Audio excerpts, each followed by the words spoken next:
So Google search was a very simple multi-sided market, just two sides. There were users and there were payers. But can the canvas actually work with something more complicated like in life sciences?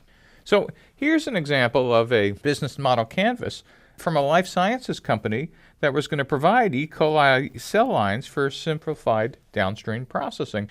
And they said, our customer segment is segmented in niche marketing.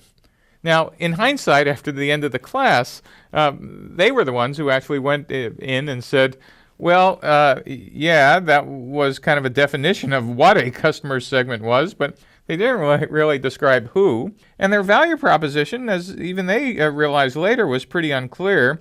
And their channels, when they said web sales and trade shows and direct sales, in hindsight, looked pretty unrealistic. And for partners, they just said, well, when we look at it now, it really kind of looks like a random list of hopefuls. So let's see how they got from something that started over here, which you shouldn't laugh because your first canvas might look like this, and what happened after they got out of the building. And so now you could see, instead of segmented and niche market only, they started to understand, maybe the market is somebody in something specific, biopharma, biotechnology, or food. Still kind of vague, but they're getting a little better. And then they're still a little vague on their feature set and gains and pains and value proposition. They're getting a little more refined about partners. And then as they went down, they kind of understood, we understand what a value proposition is. It's not like what our technology is.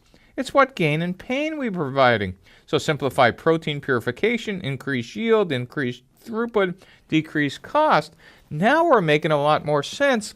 And now if you look at customer segments, now they're actually getting down to very specific groups. Not yet the people in them, but they're now actually going, these are the people we should be talking to.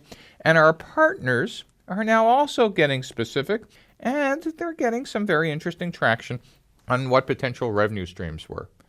And if we look at their next rev, the things in red are the changes. So now they're looking at industrial enzyme manufacturers, and their key activities are R&D and production support is their next change. And then finally, they now kind of verified, these look like our customer segments. Here's our customer relationships. More than likely, we'll make money from royalties and commercial licensing, etc. And so you can see multiple customer segments, multiple value props, multiple revenue streams.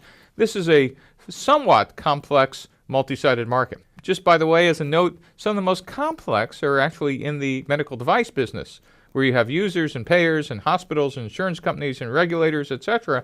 And each one needs a value proposition. Each one you need to understand the revenue model. And so some business model canvases can be quite complex. Now, what's interesting, by the way, about this life sciences company is here's something that you would think, who could I call? I'm just a scientist. I mean, you might be an entrepreneur building an iOS app, and at least you could ask your friends. Who do you ask about, E. coli-based purification platforms?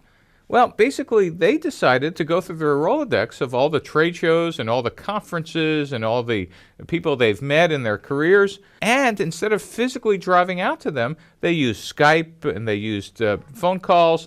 And they started a cold calling strategy, which set a stage for a conversation. And they had 2 or 3 of their team on the call. So they would send a message to contact. They'd set an appointment. They'd send out a short summary electronically. They'd have a conversation and follow-up. And they also use survey tools. They used LinkedIn and SurveyMonkey. But when we were counting how many contacts they made, we didn't actually count them in their progress.